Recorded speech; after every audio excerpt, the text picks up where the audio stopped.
সুন্দরবনে শুরু হয়েছে মধু সংগ্রহ কার্যক্রম। এ সময় জলদস্যু ও অন্যান্য আতঙ্কে থাকেন মৌয়ালরা।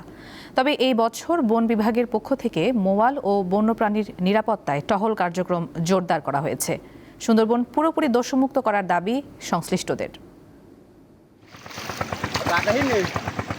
প্রতি বছর মধু সংগ্রহের সময় মৌয়ালদের ভয়ের কারণ সুন্দরবনের প্রাকৃতিক বিপদ, নদীর কুমির ও রয়্যাল বেঙ্গল টাইগারের আক্রমণ।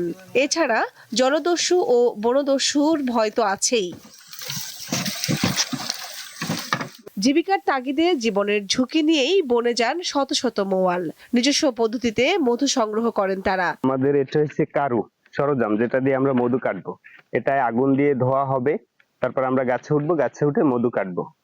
ঠিক আছে। আর আমাদের কিছু লোক সাইডে ছড়ায় ছিটে আছে, যাতে আমাদের কোনো বাঘে আক্রমণ না করতে পারে, বা এটা চেক করতেছে তারা। এই জলদস্যু যদি একটু নির্মূল করা যায়, আমরা সরকারের কাছে আবেদন করি এইটাই, যাতে আমরা সুন্দরবনে ভালোভাবে আমরা জীবিকা নির্বাহ করতে পারি। এইটাই সুন্দরবনের ভালো মধু, খলসা ফুলের মধু। সুন্দরবনে আপনার বিভিন্ন রকম গাছ আছে, যে গাছ যে সিজনে ফুল ফোটে যে মাসে, সেই মাসেই আমরা সেই মধু পাই সেখান থেকে।